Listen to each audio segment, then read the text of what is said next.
Time for more of a therapist perspective on the shooting at the Appalachia High School in Georgia just yesterday. And as a mental health professional, there's so much to learn in this about trauma, about PTSD, about mental health in schools, and what we need to do to be able to make our children be in a safer environment, and also to never get to the point of having this stuff happen. First up today, I've got a couple videos to show you, is audio revealed of sheriff's office confronting alleged school shooter's dad. Let's check it out without further ado.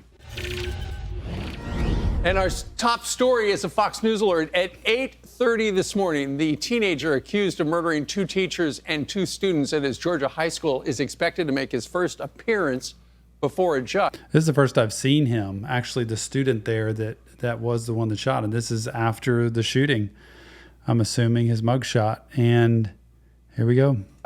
This comes after his father is arrested and charged in connection with the shooting rampage. Brooke Singman has this story. Brooke. Yeah, guys, the father of the suspect. So there's his father.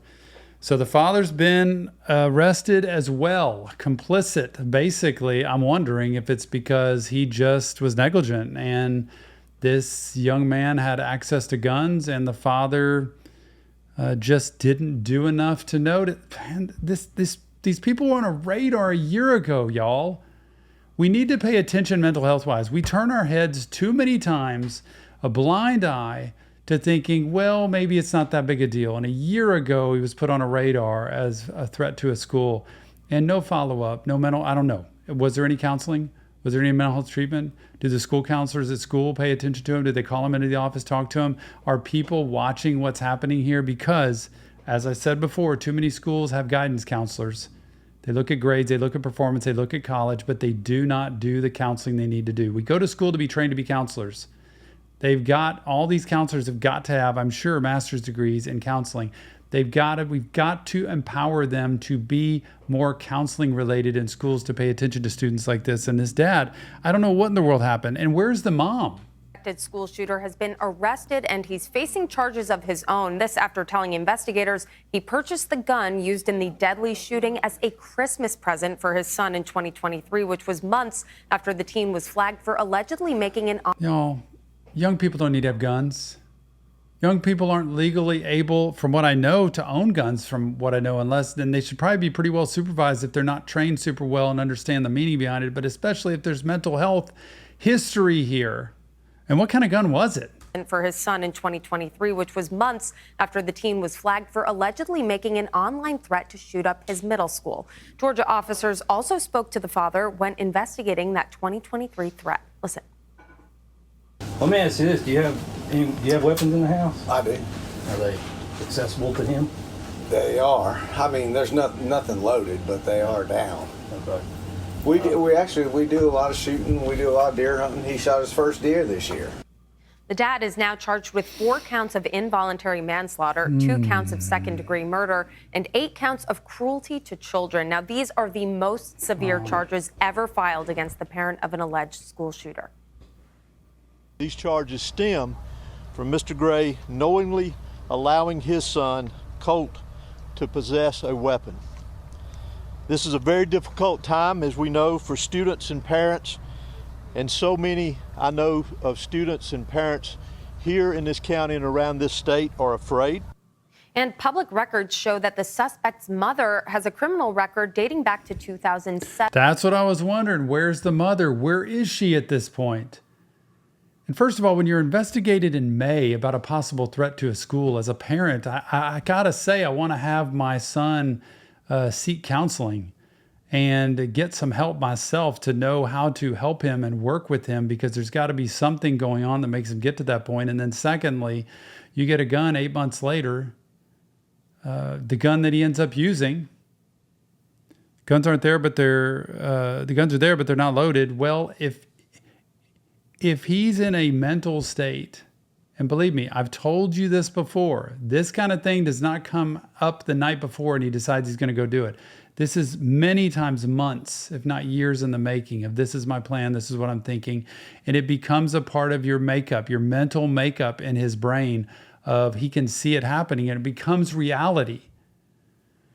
So we want to grant in fantasy what we can't grant in reality, but his fantasy became reality, and that's the problem here that nobody ever paid attention to at some point. But what was the mother's criminal history? Public records show that the suspect's mother has a criminal record dating back to 2007, including charges in connection with aggravated battery, criminal trespassing, and possessing methamphetamine and Oh fentanyl. my goodness, 4 you're people kidding were killed me. in the shooting this week. See, what a history. So is she gone? Is she on the road? Is she in jail? Is she not there? Because she hasn't even been brought up yet until this point. And then these 4 incredible people, Mason, Christian, Richard, and Christina, are no longer here. Families don't have them. Loved ones without them. Why?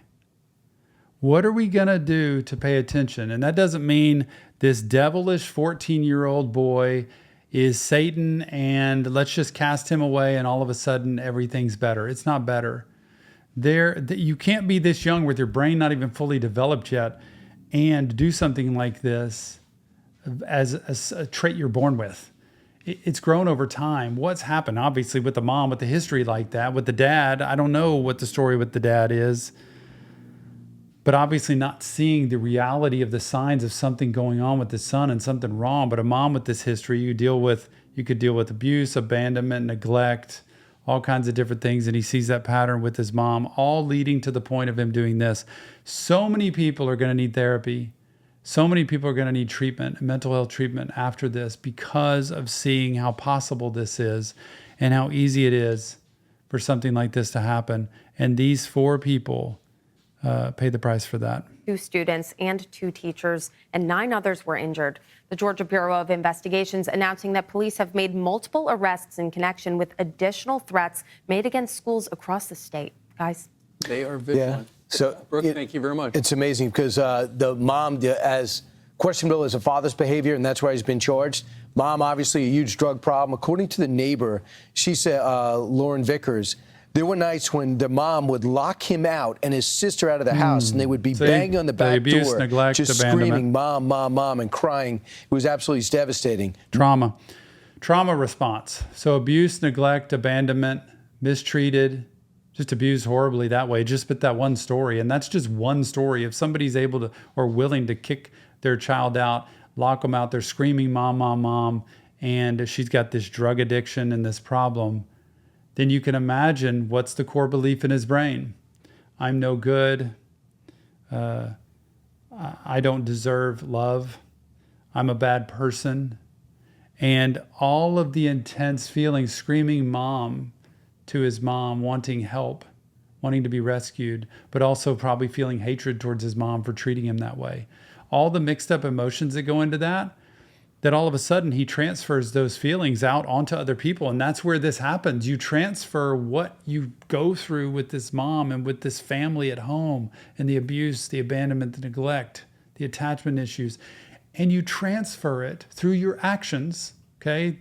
You realize this is my reality. I have all these mixed up feelings of rage, of anger, of sadness, of feeling hopeless, of feeling useless, worthless, of how I've been treated.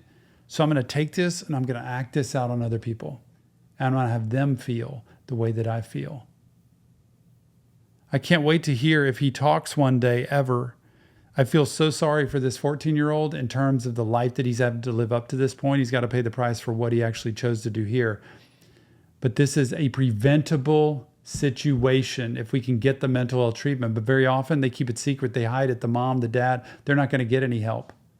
You know why? Because the kids are probably going to tell what's really going on in that house. The kids are going to be taken away, which might be the best thing because of parents like this, the mom especially, very twisted, very sick. Back door, just screaming, "Mom, mom, mom," and crying. It was absolutely devastating. No clean clothes. I'm not exaggerating. It was constant abuse. It was sad. And so this was a time bomb for 2 children. The grandfather said he was just a good kid, but he lived in an environment that was hostile. Yep. His dad There beat you up go. on him. I mean, I'm not Trauma. talking about physical, but screaming and hollering. And he did Abuse. the same thing to my daughter. And then the aunt said he was begging for help from everybody around him. The adults around him failed. Surely. And Children pay the price for adult choices. I say it all the time. Children pay the price for adult choices. So we need to look deeper into this system and not just at this 14-year-old boy. We need to look at what's going on behind the scenes. I'm sure the dad was just as abusive, but I don't know. I don't have the facts behind that. I just know one thing's for sure. When people get in my office like this, it doesn't take long for a really skilled mental health professional to read between the lines and look behind the curtain to see what's going on. At which point they could either give the help that's needed or they can reach out and get the right people to know what's going on before this kind of thing ever happens and see danger coming. That's what mental health professionals are for. so the father has been charged in connection with this, essentially for supplying the weapon. The New York Post has got an exclusive. They say that apparently for Christmas in 2023, that man bought his son an AR-15. AR-15. Here's the thing. After the cops come to your house and talk to you about your son making perhaps online threats, and I know they dismissed them, I think a gun is probably not a good thing to buy somebody for Christmas. That's some counseling, some therapy we've gotten sessions. our hands on a little bit of the sound where the sheriff goes to the house and talks to the father after online threats were made about a school shooting on the Discord app, which is used by a lot of gamers. And this was in May, before that Christmas, when he allegedly bought his son the gun. That's right. So this is after the FBI tipped him off. Sheriff goes in. They had this conversation. He knows the seriousness of weapons and what they can do and how to use them and not use them. So it's kind of a little bit of a shock. So in whatever y'all are telling him, please instill in him that if this is whatever or wherever this is coming from, it's no joke. No. Like, it's no joke. But we wouldn't be here if it was. No, I know. And I'm telling you right now, we talk about it quite a bit. Okay. All the school shootings, things that happen. Yeah, Hey, are you getting picked on at school? He is. He's getting picked on at school, and is everything okay? That's why I keep going up there. Yeah. You know, because you never really know, and I don't want anything to happen to him. So, yeah. He went on to say he's trying. How about getting some help? How about finding some mental health treatment? If he's getting picked on, if he's getting bullied, instead of just continuing to go to school, which is, I want you to be engaged with the school. That's why I want more counselors in school that can do counseling and not counselors that just do guidance counseling. But how about if we get some outside help so that he can feel worthy and so that he can feel like there's another way to live and so that he can feel like there's hope beyond high school and so that he can feel like there's more for him to give to this world than what this is. Trying to get his son off video games and get out of the house. He said, I want to get him into the outdoors. I don't understand parents who say, I tried to get my son off video games. You're the parent. Get them off video games. Remove everything from your house if you have to, if you know it's that big of a danger or that big of a harm, especially because parents don't know who they're talking to in their headphones. They don't know who they're connected to on Discord. They don't understand who they're communicating with and what ideas they're getting in their head. His son off video games and get out of the house. He said, I want to get him into the outdoors. He said, I was so proud of him after he shot his deer. He had blood all over him, but I was so proud of him. It was just a great day. So you could see some traditional struggles that a parent would have with a kid being picked on at school with very few friends, that has a problematic mom with a drug problem in and out of jail, and dad wanting to get him out of the house. It's a big deal. It's a big deal down south when you shoot your first deer. They put blood on your face, and his dad said, I have a picture on my phone of that day. It's something that dads celebrate with their son. The shooting the deer is not indicative of the shooting at the school. Just, you have to know that, especially down south. I'm here in Texas. It is a part of the lifestyle. It is a part of pride. It's a part of getting food and being able to, it's a sport. And so that has nothing to do with this. Sons, because most people use these guns to go hunting or to protect their families in case someone broke into their house. Something that we need to be reminded of, we need to remember these 4 victims. And the 14-year-old young boy, Mason, a chaplain spoke to the media and said, I was outside of the school and I was trying to comfort his mom because his mom got a message from Mason saying, Mom, I'm in the bathroom. And so she shows up at the school and she can't find her son. And so she talked to the chaplain and he said, he talked to the detectives and the lieutenants and he said, how many times did we do the sweep? Do you know that the school is empty for sure? And it turns out that her son apparently was found in the bathroom, and he was no longer breathing. And the chaplain said he loved life. He didn't have any issues with anyone. He did have a condition. He was autistic, but that didn't stop his glow. And I think the message she would like to have out there is what a great son she had. One thing this school apparently had just started doing that week, this past week, was they had essentially a panic button, a button you could press to alert everybody, hey, there's a problem. They think that probably saved lives. Yeah, it's interesting that the father is being charged in this. We've seen that. We saw that a few months ago in Michigan. Reportedly. But you know, is this the new norm? I love it. I absolutely love it. This has got to stop. Also, a little bit later, we'll talk about how J.D. Vance was tarred with a headline from the Associated Press, which they since corrected. But just goes to show you, the media never stops. Okay, that's part one of the videos for right now. And bottom line with that is we have to have more accountability. And we have to have families involved. We have to have parents involved. We have to have mental health treatment involved from a young age so that we can not get to the point of what happened here. Okay, here's part two coming, where I want to be able to find out the latest news on Georgia high school shooting. This is kind of more of the details, I think, of what's going on. Without further ado, let's check it out. Schechter is here with me now in Studio 57. She's the senior coordinating producer for CBS News' Crime and Safety Public Unit. Anna, good to have you here with us on this case. So let's talk first about the arraignment. Did anything notable happen, and what happens next? Well, we didn't hear from Colt Gray today. We just saw this young boy, 14 years old, walking in with that shock of blonde hair that you saw. He sat there motionless, listening to the judge. After that, we saw his father, the 54-year-old, come in, and he was visibly nervous and under stress. He was shaking back and forth as he was listening to the judge. So we didn't get any information about exactly what's going to come next. But DA Brad Smith did tell reporters outside the courtroom a little bit later that we can expect on October 17th a grand jury to convene. So that gets us into this timeline. We don't have a plea for either of them, so we're also watching for that.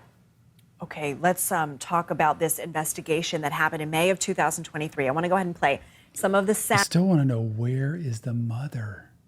Is she estranged? Is she gone? Where? Sound from the interview between the suspect, his father, and police. All the school shootings, things that happen. Yeah, scary. Hey, are you getting picked on at school? He is. He's getting picked on at school, and is everything okay? That's why I keep going up there. Yeah. You know, because you never really know, and I don't want anything to happen to him. So. I read the transcript in one of the interviews between the officer and the father, and it sounds like the teen was saying that a potential raider on Discord, this social media platform, was posing as the alleged shooter, and that was the one making the threats. What can you tell us about what we know about this May 2023 investigation and how it will factor into both of these cases? Well, it's a really important factor in this case because it goes to specifically the father and what the father knew. And I think that led to, in part, the charges filed against Colin Gray. The fact that he was alerted that his son had posted a specific threat to carry out a school shooting, had posted a photo of a gun, and he did not properly keep weapons away from his child. In fact, 7 months after that interview, he gave his son a gift of not just a gun, but an assault rifle. Yeah, that's the thing that's just nuts for me here. Like, I'm all for people getting guns if they want to get guns, but an AR-15 or whatever for a 14-year-old at Christmas, when you just 7 months ago had a sheriff at your door because the FBI investigated. And I don't know I don't know what he was thinking at this point, but I know this dad couldn't have been thinking this is actually what's going to happen. I think he's probably in complete shock and bewilderment at this point that this actually happened, and is reliving and replaying so many things. And so all of that will play into this pattern. If we look back at the Michigan case, the Crumbly case, where the parents were charged in that school shooting, the prosecutor said they weren't charged because their son was struggling with mental health issues. They were charged because he posted on social media. They were aware of his posts bragging about signs. a gun. And immediately after giving the him the shooting, gun. they did not tell the school that they had actually just purchased the gun that was used in the school shooting. Okay, disturbing allegations all. Wow. That is just a lot. There's so much here and so much more to go through with this, a deep dive into this. As a mental health professional, I want to talk more about this with you because I want to shed light on the problem in this society that we have in our country of not looking at mental health soon enough. We don't look at it until after something like this has happened. Instead of finding children like this and what might be going on, and part of it's on the family. Like, we've got parents, first stop is the parents and what's happening. We've got enough of a history here to know there was abuse, there was neglect, there was abandonment, there was mistreatment and drug abuse and all kinds of stuff that's going on and not getting enough help. I don't know. I haven't heard anything about him ever seeing a counselor or therapist in his life, but I would love to see more. Please leave me your comments. Let me know what you think. If there's more videos for me to see, let me know. We'll see you on the next Reaction Therapy.